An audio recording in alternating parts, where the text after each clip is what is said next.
Like every other form of Marxism, critical race theory is a weapon, and it is a tool that leftists use in order to convert violence and whining into power. It is driven by a contradiction, acceleration, and annihilation. As faithful Marxists, critical racists want to destroy the world as we know it, and it is not hyperbole. They want to do it as quickly as possible, as part of what Lenin called accelerating the contradictions. This is how Marxists start a revolution, and for them, revolution is violent by nature. Despite what critical race Marxists will tell you, this is not a conspiracy theory. It is literally written out in books and articles written by them. And today's guest has read just about every single one of them. In the words of Dr. Phil, yes, Dr. Phil, today's guest has read so much CRT that he must read through his ears. He comes from academia, and he realized early on that the so-called radicals, the self-appointed critics of society, are pathologically narrow-minded, and they are dangerous. We are all starting to feel the effects of all of this. My book is about the Great Reset. It goes hand in hand with CRT. Today, perhaps for the first time, you will understand how the noose is closing around the neck of freedom all over the world.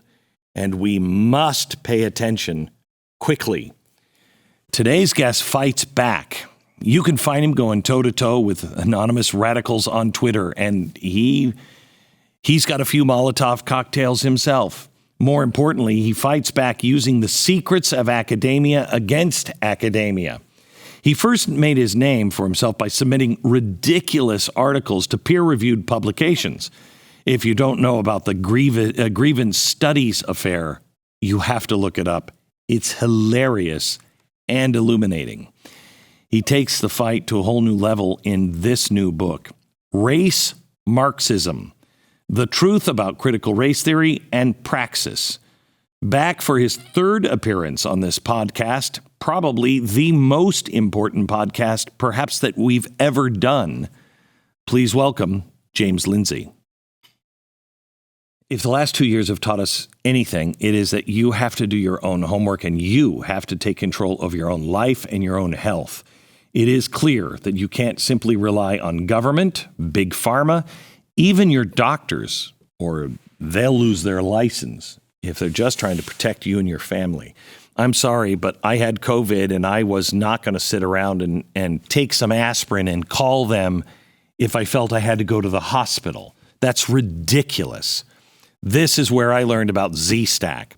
Z-Stack is a specially formulated immune-boosting supplement that includes zinc, quercetin, vitamin C, vitamin D. I take it every day, and it was formulated by the doctor who helped me get through COVID, Vladimir Zelenko. He is the world-renowned doctor that everybody on CNN hates. President Trump credited him with the successful early treatment protocol and his decision to take hydroxychloroquine. Now, Z-Stack has been scientifically formulated. It is kosher and GMP certified. It is produced right here in America. Again, I take it every day. Now more than ever, we need preventative medicine. We have to take control of our own health and our family's health. Z-Stack is formulated to help combat any and all variants as well as the flu. So stay ahead. Just go to zstacklife.com/Beck, enter the promo code Beck, and you'll get a discount. Again, zstacklife.com/Beck, promo code Beck.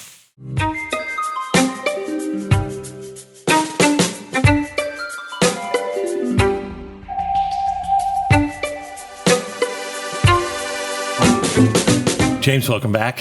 Hey. It's always good to see you. Yeah, for sure. Yeah. You are, you're very busy. You're very busy. I am very busy. You wrote a book called Race Marxism, which I find fascinating and really important. May I just quote here? You want to offer analysis humbly to the world and free citizens as a means of understanding and resisting this terrible ideology. at a crucial moment in history where it threatens us all in a way far bigger than most of us realize. Quoting, "All existing deep entanglements with critical race theory are almost totally useless.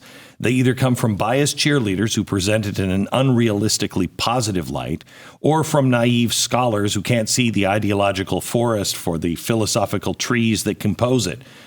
This book is the first comprehensive attempt at a remedy to this civilization-threatening problem, and it has been written, perhaps, only just in time." Yeah. I don't think there's truer words spoken. Yeah, I realized that this book needed to be written last summer, and I sat down and wrote the bulk of the first draft in 10 days. I was so convinced that it needs to be said. It needs to be said now. How close to the edge are we? Because some people would say, come on, it's not that bad. It's that bad. We are very close to the edge, but I'm actually at a point of being somewhat cautiously optimistic now, right? So if we would have had this conversation a couple of months ago, it would have been a little bit of a darker. Me too. How close are we to the edge? We're falling off of it, right? But no, we're kind of dancing near the edge of it right now. But and a lot of people are starting to stand up and go, wait. Yes. You know, I don't know if there's enough. And if they really understand what they're up against, but they're beginning to at least sense it. A lot of people are starting to go, wait, I think we're going in the wrong direction. Right. And especially with critical race theory, particularly, I've noticed a dramatic shift. You know, I've been speaking publicly about it for a while, and dramatic shift in the past 6 months where people are very confident and even informed enough to say, you know, roughly what the thesis of the book is. It's Marxism. This is Marxism using race. And when people understand it's Marxism. I want you to do this. I want you to do this podcast and talk to a parent like me who, honestly, you get so Marxism is gobbledygook. It is. And you read and you're like, how does this make sense to anyone? And so when you're explaining it, sometimes people are using that and you get completely lost. So talk to me as a parent. Tell me the difference between Marxism and critical race theory, or why critical race theory was as it is now. Why is it being put into our school? Okay, so the only real difference between Marxism and critical race theory is that Marxism focuses on centers, is their word for it, economic class, as that which generates inequality. That's how you're going to understand inequality. Who's in which economic class? Critical race theory does it with racial social class instead. And Marx, when he did this, it was because of the class he thought the underclass would rise up. But America showed that no, the underclass can rise with the rising ships as well. Right. And so it kind of fell apart. So when did they switch to, instead of those classes, when did they switch to race? The 1960s is the beginning. By the end of the 1970s, it was kind of a done deal. So in the 1960s, kind of the preeminent Marxist thinker of the time would have been Herbert Marcuse. Herbert Marcuse famously wrote Repressive Tolerance, an essay that says that we should tolerate everything from the left, but we should tolerate nothing from the right. We should censor the right, pre-censor the right. Don't even let them have the idea in their head. Boy, are we living that now. We live in that essay. Yeah. But he also wrote exactly what you just said, is that in a country like America, the working class ends up stabilized. The working class ends up building a better life for itself. It can work. It can get a job. You know, you put some basic worker protections and monopoly protections in place so that they can't be too exploitative. You don't get the crony problems, and capitalism works. And the working class gets stable, and he says they become a counter-revolutionary force, and that's a big problem. Mm-hmm. And so he said, what we need to do is we need to look elsewhere. We need a new working class. He says this specifically, especially in a 1969 essay called Essay on Liberation. He says we need a new working class. That new working class, he says, we're going to look where? To the ghetto population. That's his words for it. He says the energy in the black ghetto population, the black nationalists, black liberation movements, that won't be easily stabilized. That's where we're going to find it. And so he ends up with a student, Angela Davis, very famous woman, radical from the 70s, total communist, And she ends up kind of inspiring a generation of Marxist black feminism that has gone to take over everything. And critical race theory comes out of that. So the shift was in the decade following that 1964 book or 1969 essay, depending on which very influential thing of Marcuse's you want to point at. In the decade that followed that, through the 1970s, you have this rising black feminism that kind of starts taking over everything. And I say black feminism, and it means this is a Marxist ideology that's using race and sex as their main tools at the same time to overcome capitalism, but also racism and also sexism, on this new idea that all oppression is united. It's all kind of the same thing. You can't talk about class without looking at race, without looking at sex, and they all intersect with one another. And so that's where this really shifted. Was there anybody good at that time period that was putting this together that was not using this as a way to splinter America or capitalism? Was there anybody who said, no, this will be good for all of us in the end? This will be, do you know what I mean? It was so niche at the time. I don't think so. I mean, Herbert Marcuse certainly wanted to splinter America. He said that these societies that deliver the goods, he says what they do ultimately is they prevent people from realizing that we could have a utopia. And so you really got to splinter all of that thing. So I don't think so early on. I mean, it's certainly, civil rights movement, there were good people doing things. Yeah. Of course. But as far as what was the kind of genesis of this new identity-based Marxism or identity politics-based Marxism, no, I don't think so. I think the goal was always to, whether it's splintering or not, but to gain power, gain power for themselves. Do people, leaders, do they really think that the utopia is going to happen this time? I know a lot of useful idiots do, but over and over and over again, it leads to massive death and destruction and starvation and you name it. Do they actually believe, or do they know they're only positioning themselves for power? I look at people like Bill Gates and Klaus Schwab at the World Economic Forum, and I think that they're probably true believers in very significant ways, especially Klaus. I think they believe that what's hindered, if you read the Marxism through the 60s, you get this sense that what hindered the Soviet Union was that it lacked the technology necessary to meet the production levels necessary to have a thriving society.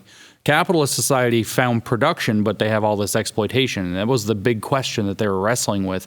And so now with the advent of AI and with, all of these new machines and robots and self-driving vehicles they want to unleash, I think they actually think we can pull it off now.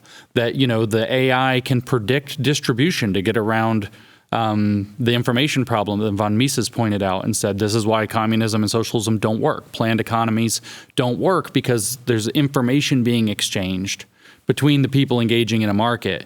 And without that information, you don't know what goods and services are needed. So you have huge excesses of, say, steel or huge deficiencies of, say, bread, and it doesn't get worked out. But with super advanced AI, they can predict what you want and give you an advertisement for it before you even know you wanted it. So I think that there are people, these kind of highly technologist types, who genuinely believe that they're going to pull it off this time, that we now have the necessary technology to make it work, not understanding that human beings are still human beings at the bottom unless the full Marxist program is brought to bear, which is to remake humans to need different things. Well, they are doing that.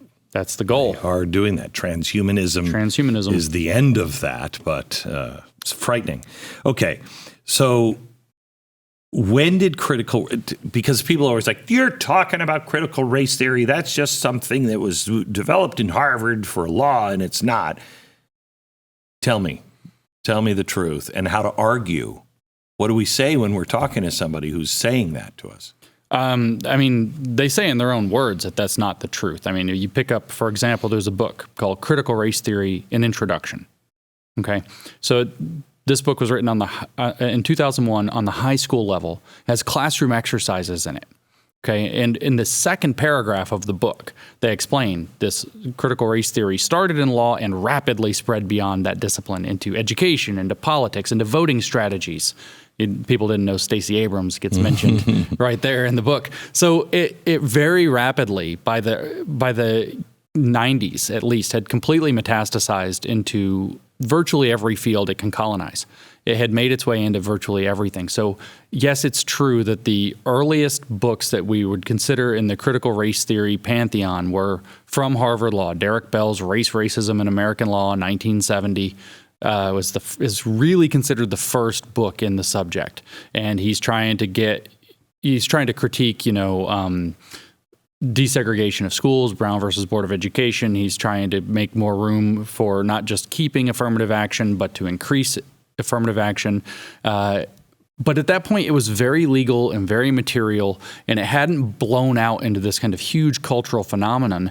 By the 80s, it was already going in that direction. Kimberly Crenshaw Derek Bell's student, Kimberly Crenshaw, completely supplanted him. When you read his writing now, most of it even seems quaint and very formal and just not indicative of what you see in any of the rest of the literature. But even that's not enough, because we can go to a woman named Patricia Bidall. You've heard the racism is prejudice plus power definition. This comes from a woman named Patricia Bidall, who also published her book about white racism in 1970. And it is literally the same thing that Robin DiAngelo published as White Fragility in 2018. Wow. She says that whiteness is a form of schizophrenia and should be treated psychologically. She says you're either racist or anti-racist. She says you're either with us or you're against us. So there was an entire wing of what was called whiteness studies at the time that's ultimately part of critical race theory that was developing in parallel from the same years as this very formal legal theory. It just happened that it exploded out of the legal theory, the legal architecture, because that was the movement that the critical race theorists were able to conquer most effectively first. They took over, they called the critical legal studies movement, which was Marxist law studies coming out of the 60s and 70s. They called it racist in the 80s at their big conference they had in 85 or 6. Called it racist, huge fight. Whole thing collapses. Everybody's calling each other racist. The same kind of fights people see now in their workplaces after diversity training. And in 1989, Kimberly Crenshaw names this new idea, critical race theory, at a meeting outside of the University of Wisconsin at Madison in a convent, where they said that a bunch of Marxists gathered under this austere room with crucifixes here and there. What an odd setting for a bunch of Marxists as they reminisce about it. And so it's just incorrect. It was thoroughly in education by the 90s. It was thoroughly into politics by the 90s. How did we miss it this long? It's so weird. And I don't mean it's weird that we missed it. I mean, the subject itself is weird. You read it and it's like, this doesn't make sense. Nobody could possibly take this seriously. The only places it was being taken seriously was in like public administration, as it turns out, which is not a great place for people to allow academic theories to run amok, or in eventually in education, because the Marxists took over education quite a long time ago and had wormed their way in. And they do this very secretly, very insidiously, using words like anti-racist that sound good and normal. Right. Very tricky uses of language, very kind of hidden. Why is anti-racist so bad? Because it has nothing to do with racism whatsoever at all. The definition of anti-racist is somebody who agrees with critical race theory. That's what it actually is. It's somebody who is a formally trained expert, according to the critical race theory definition of formally trained and expert, in understanding the structural reality of so-called racism instead of racism as it really exists, which is, whether individual or institutional prejudice against people based on their skin color. It's all hidden in these weird linguistic manipulations. So let me just ask you a few questions, just as I'm a teacher, I'm a parent, and I'm asking questions, and I don't know what the answer is. You just said anti-racist. They would respond, well, what's wrong with being anti-race? It's just you're either a racist or you're an anti-racist, and this is just working towards getting rid of racism. Sounds great, right? But you have to understand what they mean by race. You have to understand what they mean by racism. I could show you on the Brandeis University website. They have a social justice glossary. They have a definition of race. It says, I can paraphrase it pretty closely from memory. I don't have it perfectly memorized, but it's a surprisingly seductive, they say, designation created by white people originally from Europe that holds up white people, the white race, as the archetype of humanity for the purpose of oppression and maintaining their own privilege. And so they've got a politicized definition. So when they're talking about race, they're talking about something very different. When they say this is just about ending racism, they think of racism not in terms of somebody having, hateful or ignorant views based on skin color or ethnicity. They're thinking instead about a structure that they believe that white people organize society for themselves to their own benefit, in the same way that the Marxists believe that capitalists organize society unjustly for their own benefit to be able to dominate everybody else. And they created this system that's self-perpetuating and, in fact, it self-hides or hiding. It disguises itself so that people can't see it unless they're specially trained to do so. So when you say that you're anti-racist, what that actually means is that you are actually disposed against the entire existing system. Everything from all men are created equal is to you have certain rights endowed by your creator that are inalienable is on the chopping block. In fact, Critical Race Theory and Introduction on page 23, I happen to remember that, it says specifically, critical race theorists are highly suspicious of another liberal mainstay, namely rights. They are suspicious of rights in general. They don't believe people are created equally. They believe that the kind of is a fundamental blank slate picture of people we are, but that society is not equal. So society is automatically structurally conditioning everybody to be privileged or oppressed in whatever relationship you have to this structure. And so what they're talking about is something completely different. So you ask, how did we miss it? Because I just had to spend 4 minutes explaining to you what they mean by a word you think you already know, that you'll never ask about. Of course I want to be anti-racist. Next, nobody's going to say, what do you mean by that? Playing devil's advocate. Yeah, but that's not what I mean by that. And that's not what we're talking about. That's, critical race theory, fine.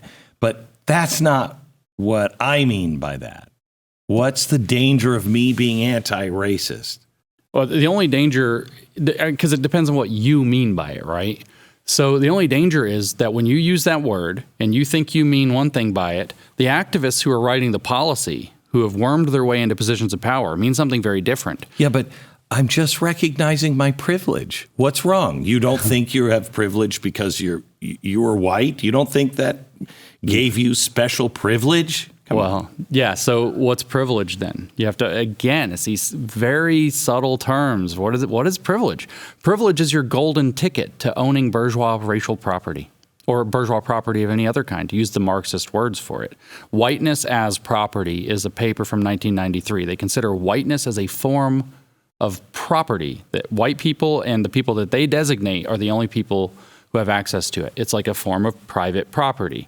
What is it is whiteness as property is by Cheryl Harris. What does that mean? Whiteness as property? It's cultural property that in particular includes, she goes through this whole 60-something page legal argument about what property rights are and says that whiteness functions that way, giving yourself access to the, say before the 13th Amendment or the 14th Amendment, 13th Amendment, white people had certain access to society, right? And the 15th Amendment gave them gave everybody the right to vote. So having the whiteness card gave you the ability to vote before the 15th Amendment, to not be a slave before the 13th Amendment, et cetera.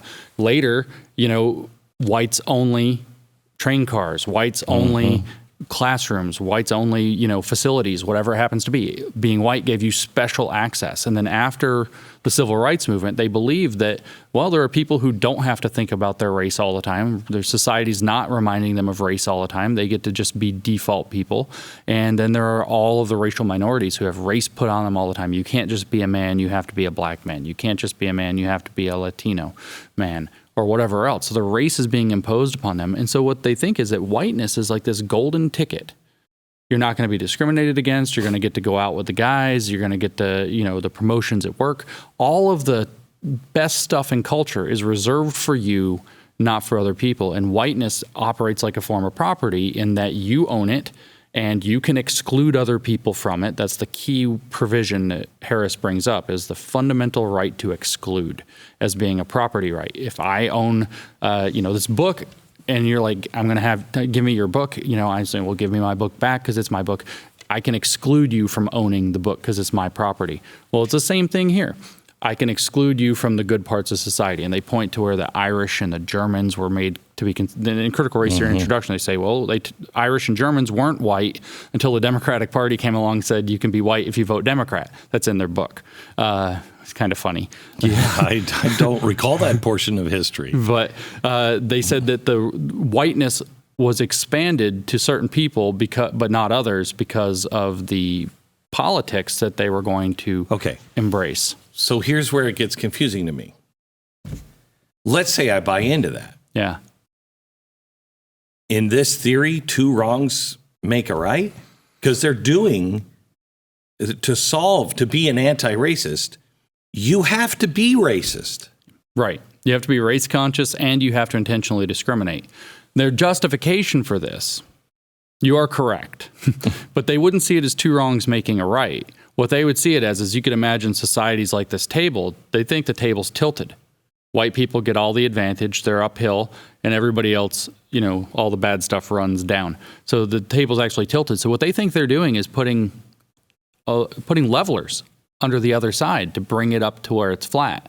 But in fact, that's not what is happening. But they actually believe, and that's their phrase for it, that they're leveling an unlevel playing field. But there are ways to level. Affirmative action was one way. I disagree, at least today. Yeah. May not have in the 60s, early 70s. But that was leveling the playing field and say, let's correct this. We've been in a corrective mode for a long time. And in fact, I mean, at least I felt like we were getting better as a nation. And this generation now that only sees race, they didn't see race, My generation, we saw things as race. Later, that was all just disappearing. And now they've come in and reinforced everything is only about race.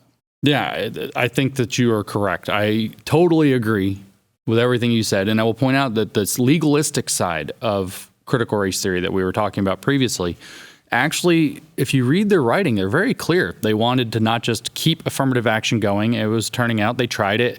They were saying it was less necessary. People were walking it back through the 70s. They wanted not only to keep it going, but they wanted to increase it. They wanted it on an increasing trajectory. There are arguments about, well, we can do affirmative action and it should run out after, say, 20, 25 years or whatever. And they said, well, that's white supremacy. And what it was is they found a tool that allowed them to keep banging for an entitlement. And they just kept banging at it and banging at it and banging at it. Meanwhile, the Marxists are coming up with all this cultural Marxist theory using identity politics that's kind of fusing into all of that. And that's where the real Marxism side comes from. And it's no longer about leveling the playing field, except in their own kind of fever dreams about how society works. And this is because they're Marxist. They believe that systems are created, and unless there's a revolution, the system is permanent. There must be a revolution. We haven't had a revolution. So the system that enslaved people must still be. All the time? Is that why they're calling people names and just kicking them down? Because they want a revolution. A hot revolution?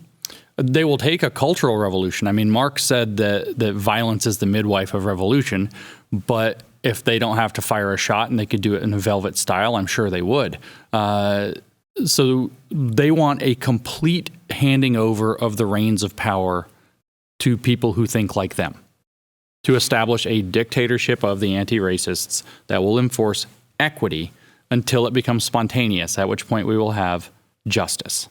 All right. So before I move on from this kind of, because I need to take a next step with this, let's just park here for a second with Martin Luther King. Uh-huh.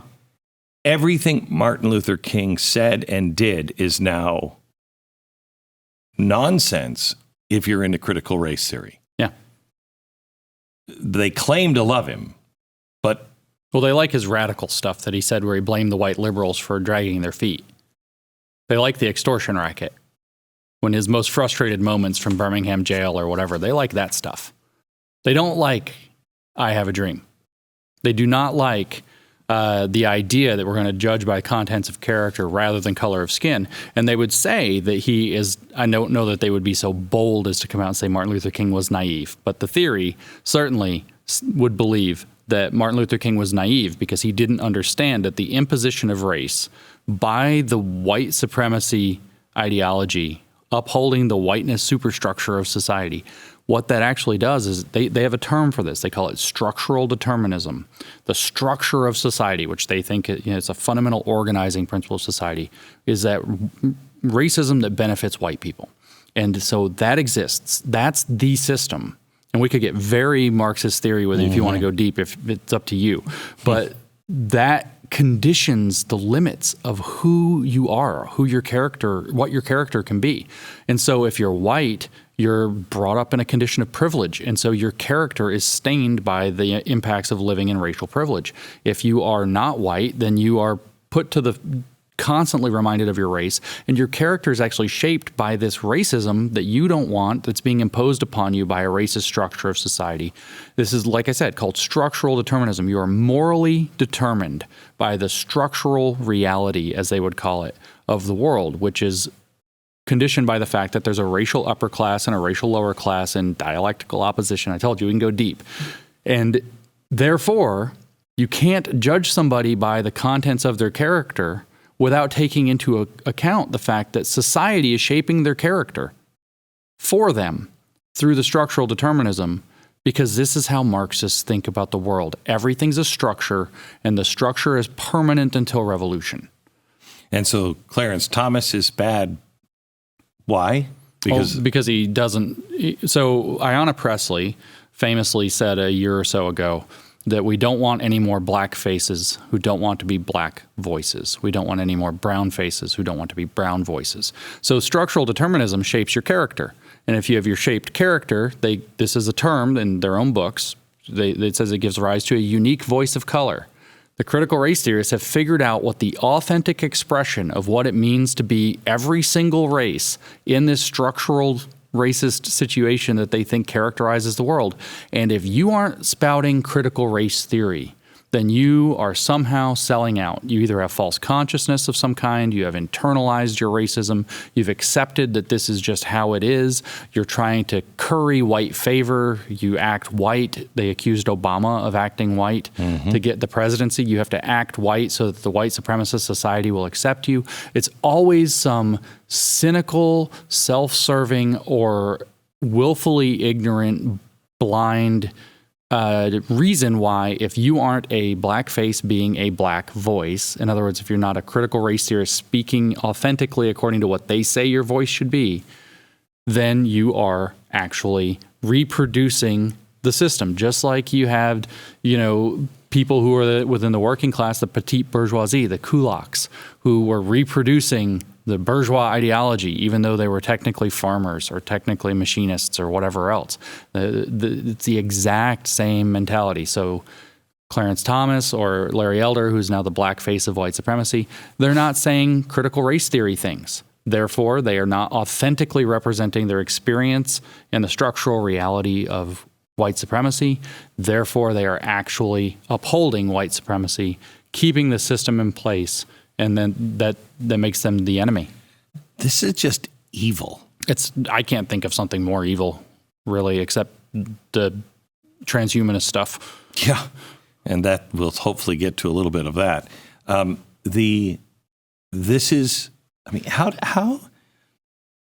everybody likes a happy warrior. Yeah. How does this continue on? Person after person, year after year, when it is all about vengeance and hatred, and how does that happen? Well, two main features. One is that it uses the language in a manipulative way where you don't realize that you're using specialist language because you're using words that you know, like diversity or whatever. You know that word. Like you're going to be in a meeting and they say, well, I think we should put a line in there that says, let's honor diversity. Everybody says, okay. Why? But they don't know what diversity means. Diversity means that you have a bunch of people who look different, who have their authentic voices of color. And so that they're actually commissars. And so it sneaks Define its way commissar. in. A commissar is somebody who is there to apply the ideology, to make sure that the institution is made increasingly compliant, or the individuals connected to an institution are made increasingly compliant with the ideology. In this case, race Marxism. So one way is that linguistic manipulation. The other is that these are very subtle, emotional, I hate to use a big word, but epistemological, knowledge-based, and even psychological manipulations. The ability to accuse somebody of being racist, right, immediately puts them on a back foot if that's seen as credible by other people. So you accuse somebody of being racist, maybe they doubt themselves. Maybe other people doubt them as somebody credible. They say, well, he's just motivated by this terrible moral failure. So your moral authority gets diminished. Shelby Steele was very good in White Guilt, talking about how that has worked. And maybe you get past that. Maybe people are like, no, I can speak for Glenn. He's a good guy. And they say, well, he doesn't even understand how racism works. He doesn't even understand that it's a system that transcends what individuals do. He doesn't even understand it. So now you're too dumb. They are the sophisticated, smart professor types who are smarter than everybody else. And so now you lack epistemic authority. Other people will think, well, Glenn's got his heart in the right place. He's just simple, right? Or they tell you, we're not teaching critical race theory in the schools. It's just teaching honest history. You're crazy if you think we're going to teach a law school theory in schools. And they try to make people feel or appear insane, like conspiracy theorists or something like that. And so they drain people of the authority needed in especially institutional settings where people have to be polite and professional and interact with one another. How much did Saul Alinsky play into this? Because it's a lot of this stuff that we're seeing, which is really CRT. A lot of this, the isolation, the shutting down, the bullying, all of that stuff is Saul Alinsky. Yes. In particular, he was very influential in the way that the media dogpiles over these issues. They have a little bit more abstruse approach to radical activism, but rather a lot. The idea, for example, was it 13? Rule number 13, if I remember correctly, is the one where you're supposed to freeze the target and isolate them. And what is it? Individuals fold faster than institutions. And so what do they do with the diversity training? They put people kind of on a hot seat. Right. They make people go around the room and they confess. Everybody has to confess the racism that they've felt like in front of people. Didn't China do this in their cultural revolution? Yeah, actually, you bring up Alinsky. I would much prefer to bring up Mao. This is a complete reproduction in a slightly different cultural context and with more Americanized tools of the Chinese Cultural Revolution. We all know how that ended, and we know that it ended in a lot of bloodshed. Let me actually tell you how profound that is.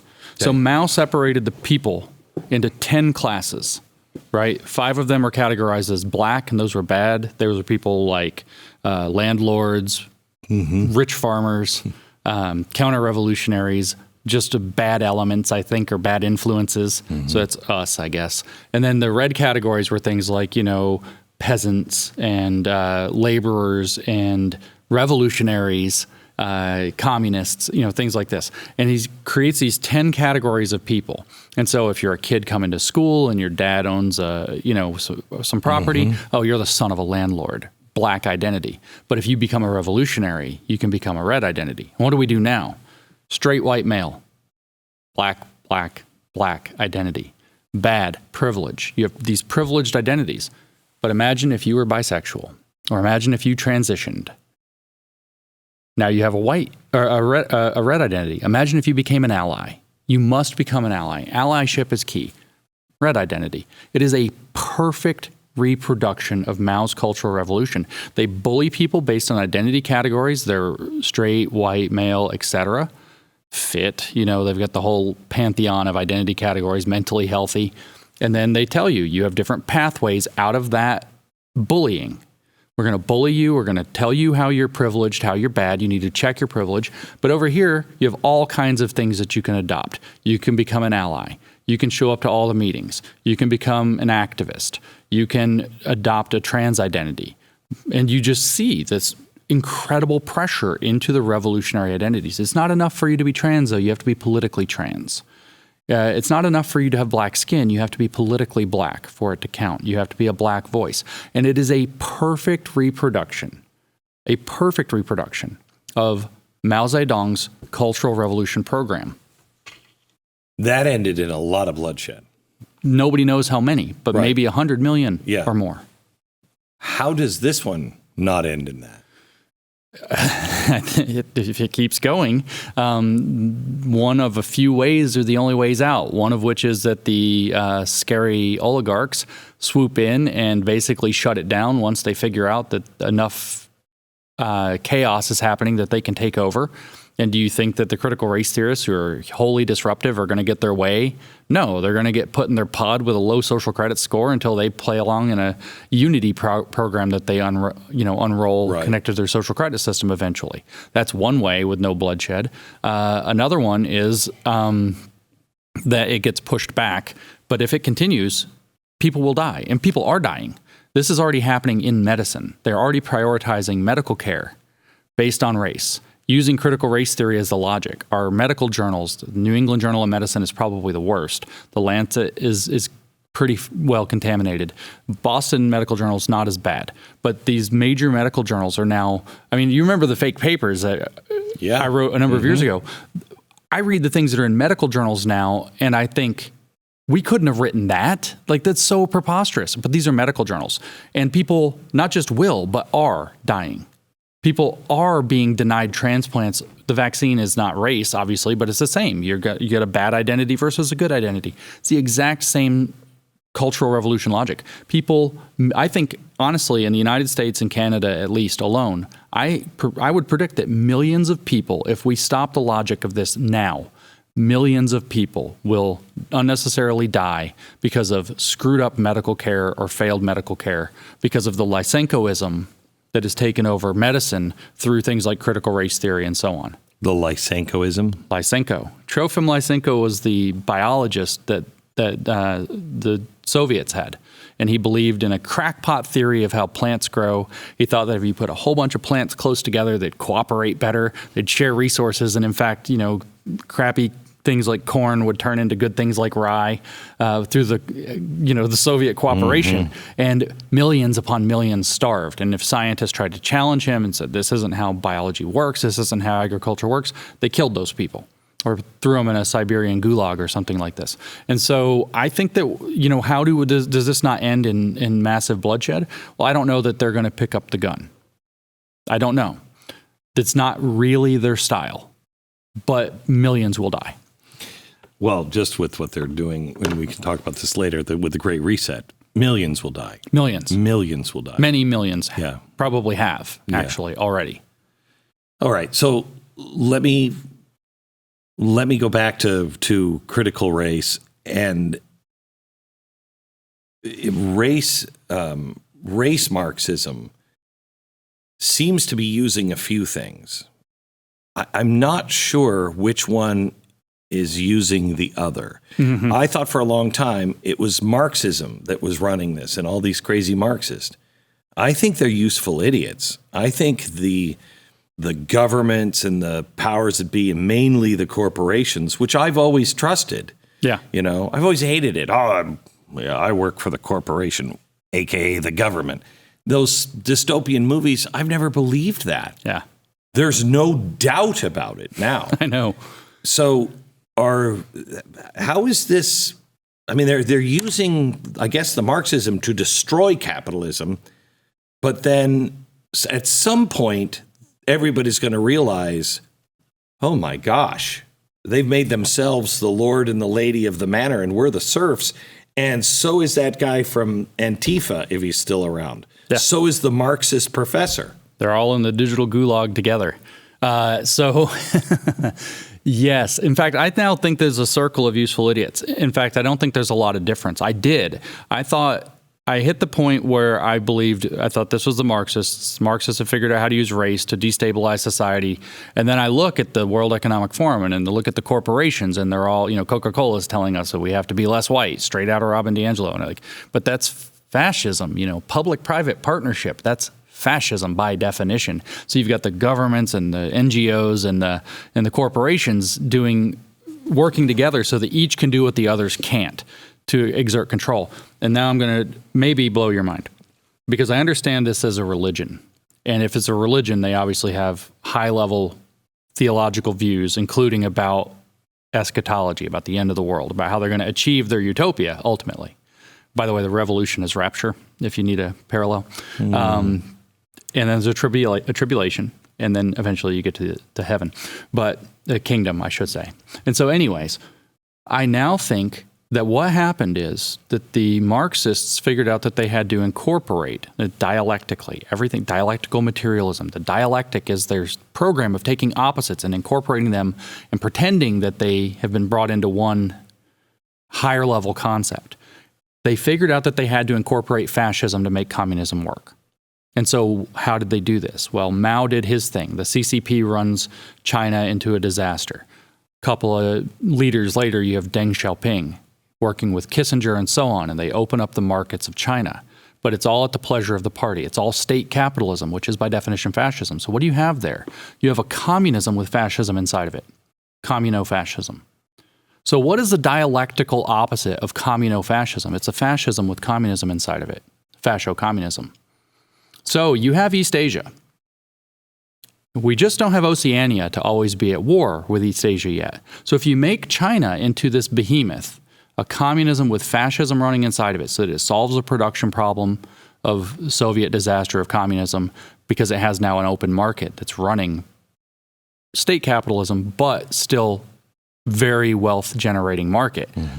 And then you can create the opposite of that in the West. If you can create a fascist oligarchy that decides to, sure, the people in the top are going to be the lords and ladies of the new aristocracy, and we are all going to be the serfs mined for our data and our pod while we enjoy our mealworms and crickets.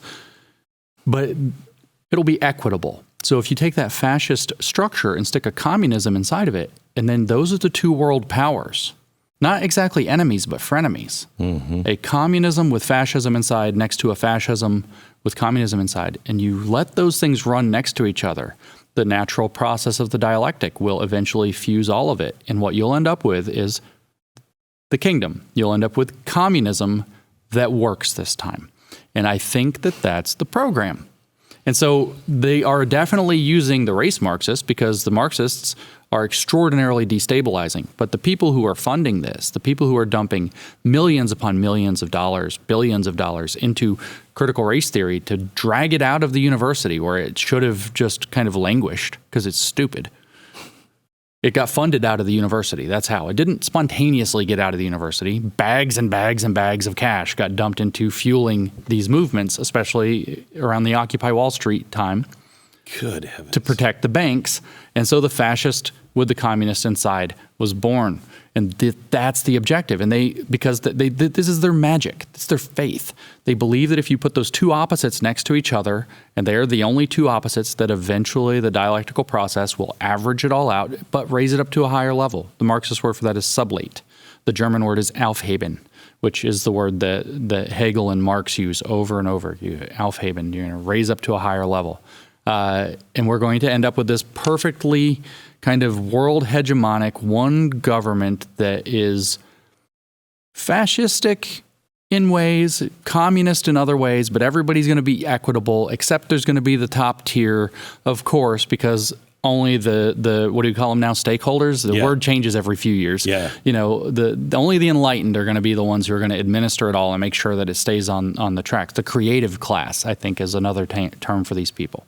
Of course, Marx thought that you come to see yourself as a creator through the process of socializing yourself into Marxism. And so the creative class. And so this is what I actually think is going on. So it's almost like a circle of both fascists and communists using each other.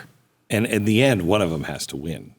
Well, I mean, they're the same. They're the same thing. The goal actually will be that there is no longer any need for corporate ownership. There's no longer any need for government. It's going to be a stateless, classless society that's perfectly equitable, except, of course, the stakeholders who are going to make sure that it all stays running smoothly.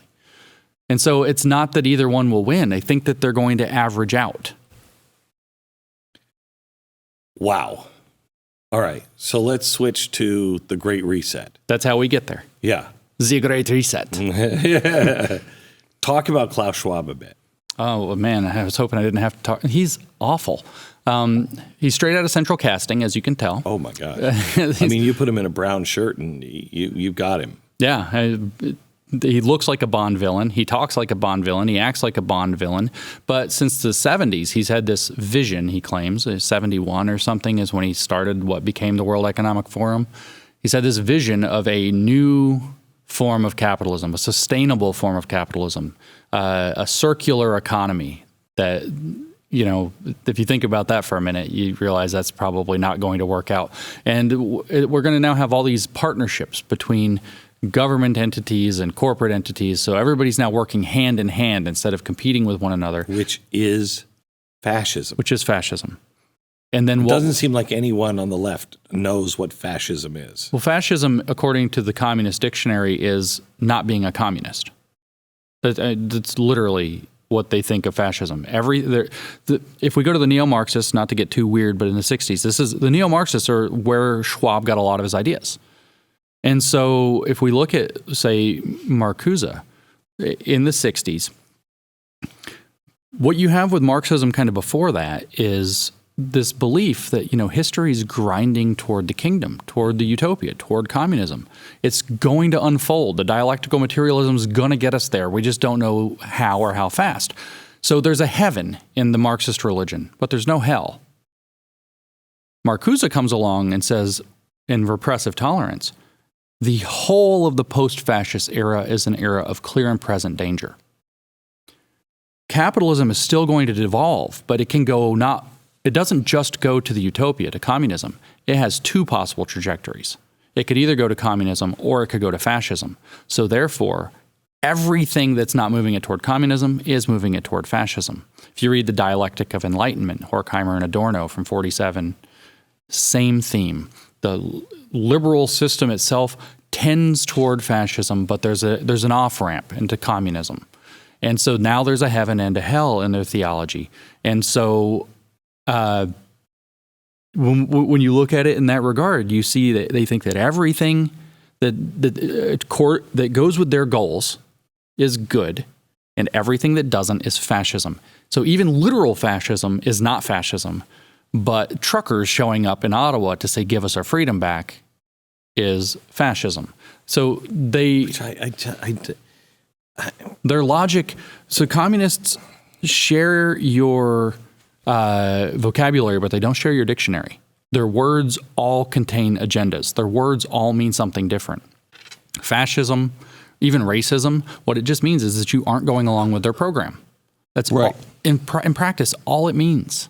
And all the rest is because they call us fascists for saying we should have freedom of speech. You know, Joe Rogan should not be taken off the air. Let it be heard. Well, that's what Marcuse said. He said that if we would have withdrawn democratic tolerance from Hitler, we would have avoided Auschwitz and a world war. That's an exact quote from Repressive Tolerance from 1965. He then goes on and says, because we live in a permanent state of clear and present danger for fascism, the whole of the post-fascist era, he says, then we must, he says, withdraw tolerance from movements from the right. Not just, he says, at the level of action and deed, but also at the level of the word.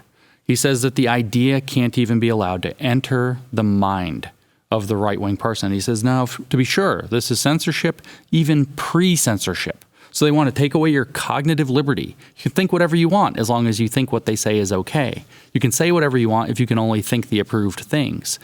So we're going to prevent the dangerous idea from ever even entering the mind. The dangerous idea being anything not their program, because everything else goes to fascism, like the Nazis. That's what they think. And so he says, but it's justified because we live in this clear and present danger situation. Everything that they will brand as right-wing must be censored, pre-censored. It's not even that you shouldn't be allowed to say it. You shouldn't be allowed to hear it. And if they can prevent it, you shouldn't be allowed to think it. And this is exactly their literature. So I read from the WEF, one of their scholars said, by 2030, everything I say, everything I hear, everything I see, everything I think, and even my dreams are monitored at all times. That's the idea. That's the idea. And it's all going to be subject to their ESG-based social credit system that is going to, as Herbert Marcuse, I'm telling you, it's Marcuse's logic. He writes this essay on liberation in 1969. The first chapter, it's in 4 chapters. The first chapter is a biological foundation for socialism. And how are we supposed to get this? How are you supposed to get a biological foundation for socialism? He says we have to bring the new morality and introject it into people until they don't know how to live without it. And so you condition everything that they can possibly consume, everything they read, everything that they see. It's every advertisement they get. It's all determined by these algorithms. It's constantly trying to condition you in a particular way. Even your dreams, if they have like the things and whatever, the devices they want to hook up, the thing they want to implant in your head with a Neuralink, you hook your brain straight to the internet. And constantly, the objective becomes to introject the new world morality through social credit, that you aren't able to participate in society unless you are going along with their program. That's why I used the phrase digital gulag earlier. We're not going to gulags unless we're really screw-ups. We're going to be in digital gulags. We're going to be under house arrest and forced to use our phone all the time if there's still phones, or hooked to the Neuralink or metaverse or whatever it is that they require constantly to, what was the gulag? The gulag wasn't a concentration camp. It was a re-education camp. The goal would be constantly to re-educate, to introject the new morality until people don't know how to live without it. And then you'll have a new man who's biologically suited for socialism. And ESG is the name of the social credit system that they cooked up for corporations so they can do it in a multi-step program to get it from corporations eventually to individuals. What's more dangerous, CRT or the Great Reset, or are they hand in hand? Well, I mean, the S, social justice, whichever one you want to have it, is fueled for the present by CRT.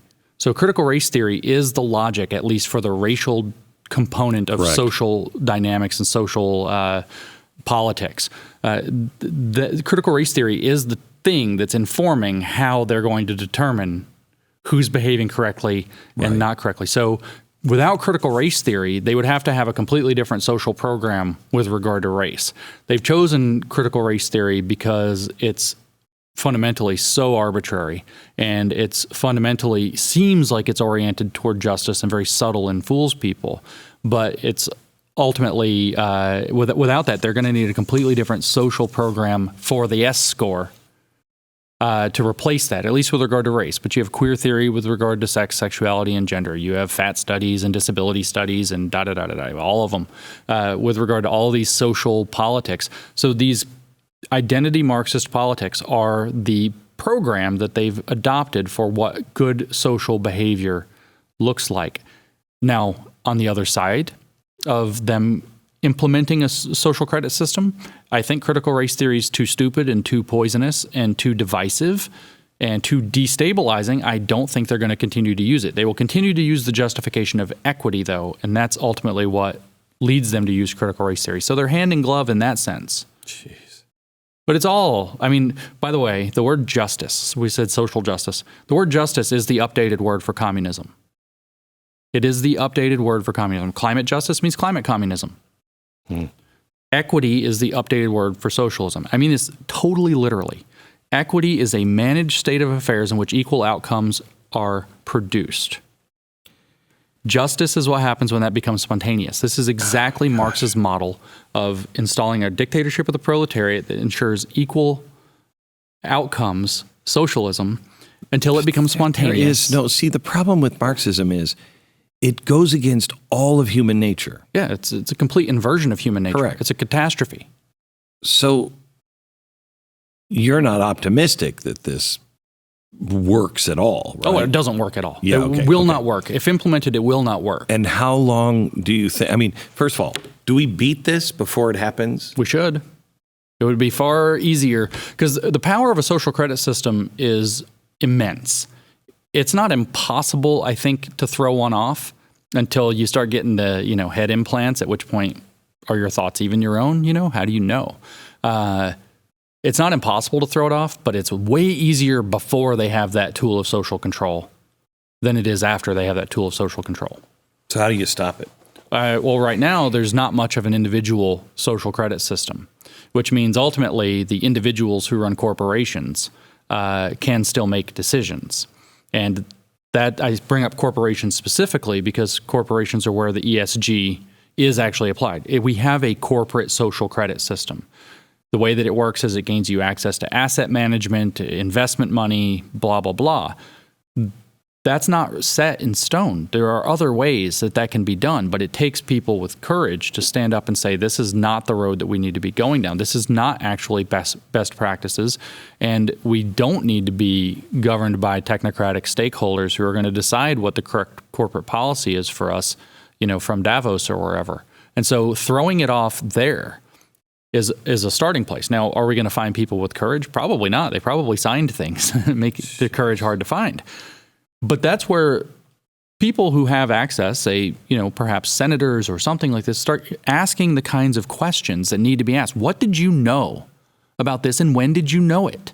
Did you go into a huge mortgage with people knowing that financial instruments and ownership are going to be destroyed in 5 years? I think they do. Because that's fraud.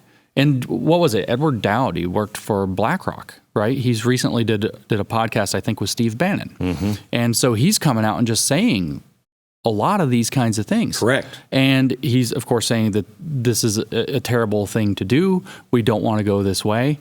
And ultimately, he said also, though, that fraud or corruption is the legal leveler. All of the stuff that has legal authority behind it loses it if it's shown to have been done in fraud. And so getting that exposure can break everything. What did what did the lenders know? Car manufacturers, did they know that we're going to go to self-driving autonomous electric vehicles, but they sold you a car on a 5-year lease anyway? Did they know that? If they did, they entered into a fraudulent contract with you. You were not given the information that you should have been given. Of course, we're going to see all kinds of fraud is going to bust out around these pharmaceutical companies. But the big ones right now are going to be, of course, the major industries and the finance sector overwhelmingly. And perhaps, I don't know what levels of fraud and collusion you have in big tech, but they're colluding straight with the government. I have a theory on this, that, the reason why we're talking about basic minimum income is not about communism or Marxism. It's because tech knows what's coming. The fourth industrial revolution is happening right now, yes. And 2030 it will be turned inside out. People won't know what to do. How do I retrain? 40% of the jobs are going to be gone. We'll have a loss of meaning, everything else. And when that kind of stuff happens, there's people look for somebody to blame, and it will be tech that they blame because they'll see tech taking their jobs. Yes. Right now, the politicians and the banks know we have screwed this up so badly that they're going to come for us. Yep. So they go to tech and say, protect us now. We'll work with you, and you protect us now, and you silence that stuff. Because after they're done with us, they'll come for you. Yep. So let's just lock it all in place. No, I think that this is correct as well. I think this is why they've pulled the trigger kind of as clumsily as they have. Actually, it's so kind of glaring.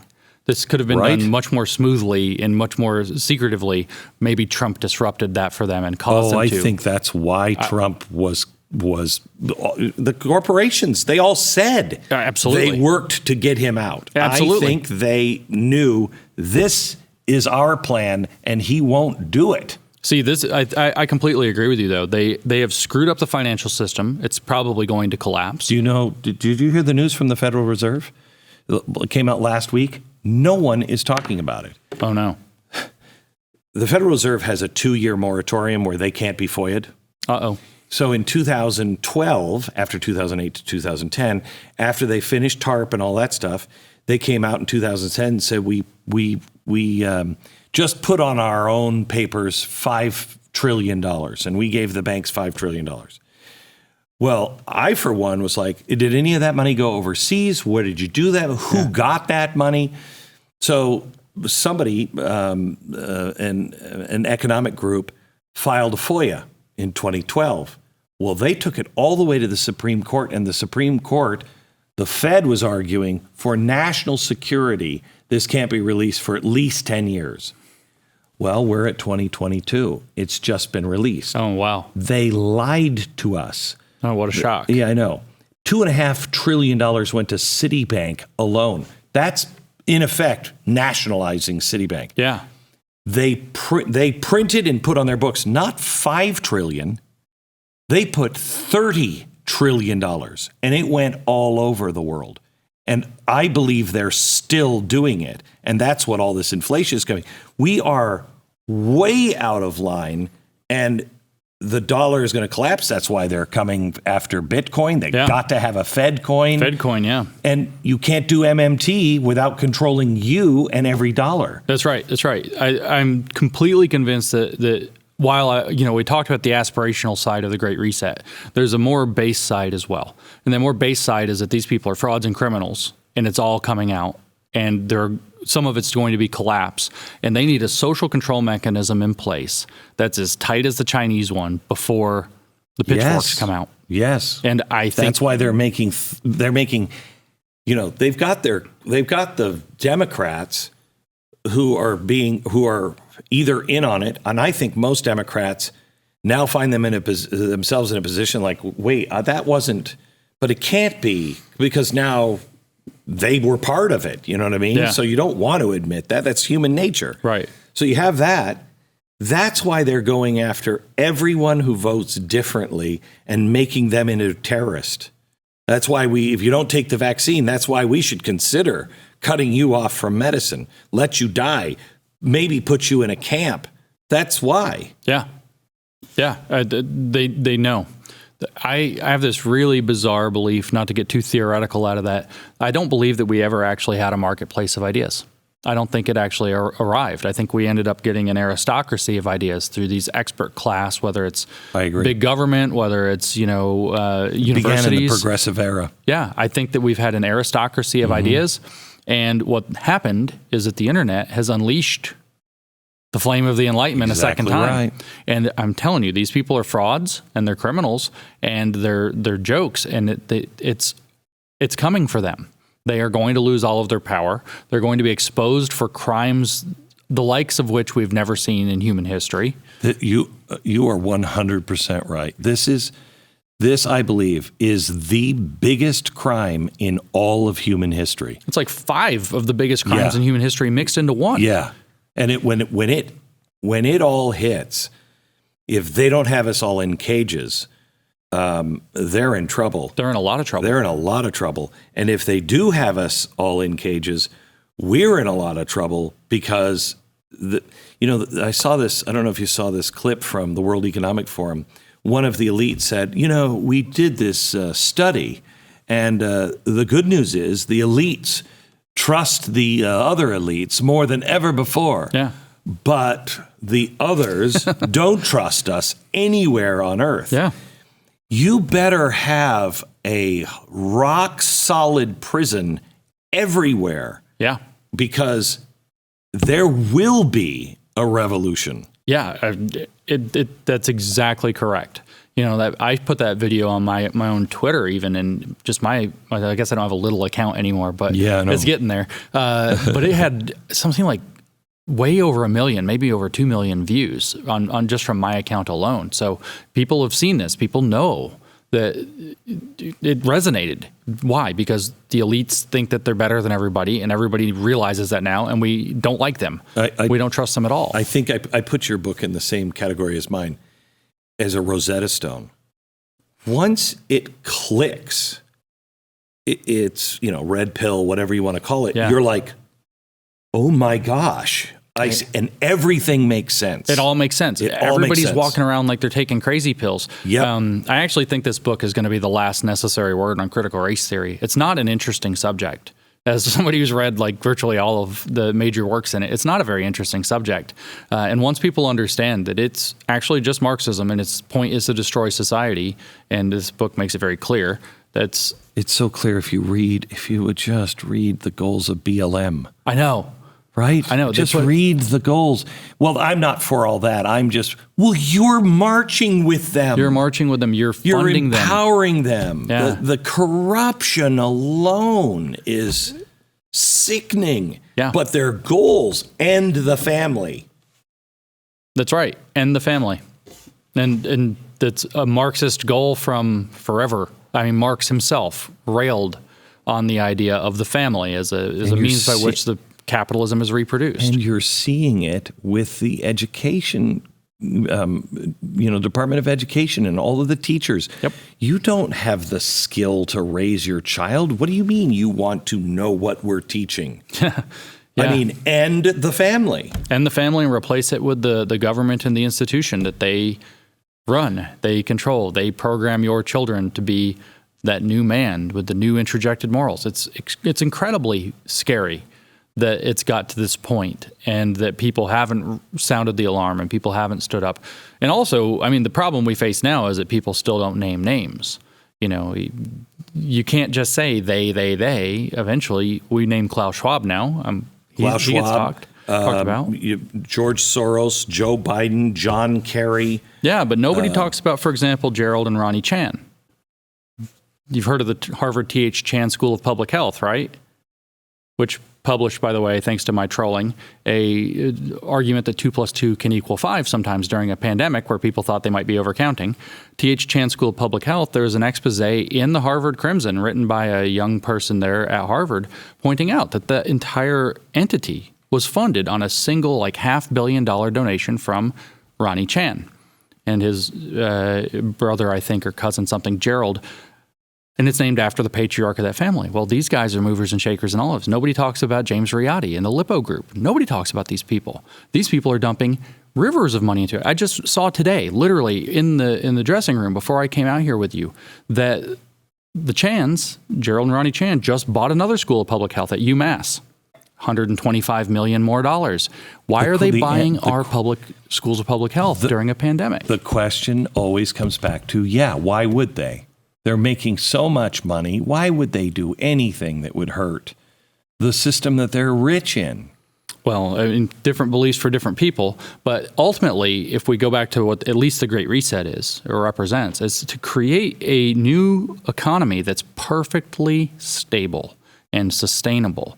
It won't have boom and bust cycles anymore. Everything will be controlled. We were promised that smooth. in 1913 with the Federal Reserve. It's a complete crackpot. It's a complete fabrication. It's not going to work. But that doesn't prevent the people who are pushing it from at least pretending that it'll work. Maybe I said they were true believers earlier. I think some of them are, or at least very hopeful. Mm-hmm. Well, they also know they know there's nothing. I mean, they're out of bullets. That's right. They also know it's their only hope. Yeah. I said the other day that because if you looked into the Great Reset and what they're planning on the farming and the food distribution, and I mean, are you kidding me? I mean, you're going to redesign everything from the soil to the plate on the table. Yeah. All of it's going to be redesigned, and you have confidence that you're smart enough to figure all that out? Right. In a few years. Oh my gosh, by 2030. While reorganizing fundamentally what it means to be human. Right. At the same time, while forcing people to live in smart cities and very high population density. And put up with brownouts and everything else that is coming our way. Yeah. Because we can only use green energy, which doesn't work. Right. I mean, it might someday, but you don't just unplug everything else. Where is this magic, outlet that's just got free power and plenty of it for? It's just crazy. Anyway, totally crazy. It's crazy. I said that we will see in my lifetime, if this goes through, a global holodomor. Yep. You agree? Yeah, totally. Absolutely. The starvation is going to be out of control. If you don't know what a holodomor is, you need to look it up. But it happened in the Ukraine under the Soviets, and they killed, 9 million people? 9 million, in less than a year or a year. Yeah. And then Walter Duranty, first, Gareth Jones exposes this, writing for something in the UK.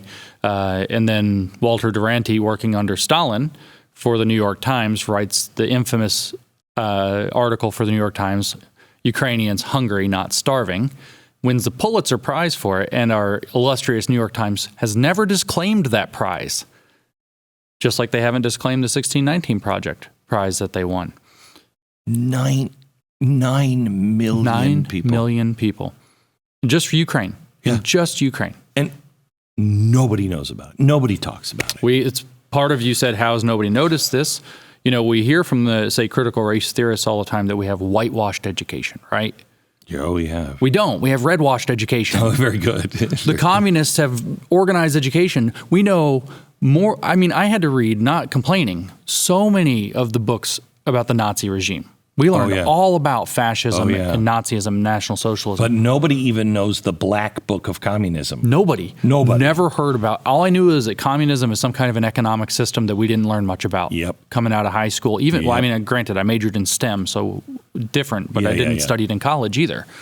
I learned nothing about Holodomor. I learned nothing about Trofim Lysenko. I learned nothing about any of the antics that Mao pulled that killed millions, where he got rid of all the birds, for example. You know, just completely redwashed education where they don't teach the horrors. I'm glad we learned the horrors of Nazism. I am too. We don't learn the horrors of communism, and we should. That I think a robust anti-communist education, you know, Trump came out with this patriotic education. Okay, like whatever. I understand that triggered the crap out of the left and they went berserk because the word patriotic has been stained by their redwashing of our country. Patriotic education, fine, but what must it include above all else in all countries in the world is anti-communist education. People need to know what communism is, where it came from, what it believes, and what it has done, and why those things will happen every time it's tried. If we had an actual free market, I would suggest to you that this podcast would be in the millions within a week. But because we don't have a free market and we are throttled every step of the way, we've said all of the wrong things. We have. And used all of the keywords. We didn't say that the vaccines don't work yet.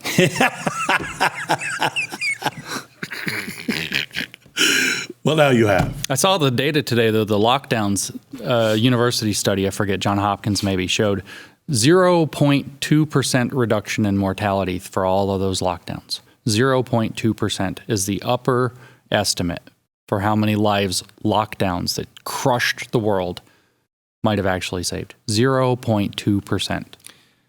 Well, but it was the people with Bill Gates and the World Economic Forum and all of those players that gathered, that gave the plan, handed it to the president. We just war gamed this. Yeah. It's truly frightening is last month same people just war gamed global economic collapse. Yeah. This is going to be triggered by a cyber attack. Yeah. How about that? Yeah. Yeah. Yeah, they war gamed that one too. Yeah. Yeah. James, thank you for what you're doing. Thank you for, telling the truth. And being here. I know the first time you were here, you were a little like, I can't believe I'm in Glenn Beck studio. And I just really love the honesty of you and the people around you just willing to tell the truth. You got to do it. Have to. Thank you. Thanks.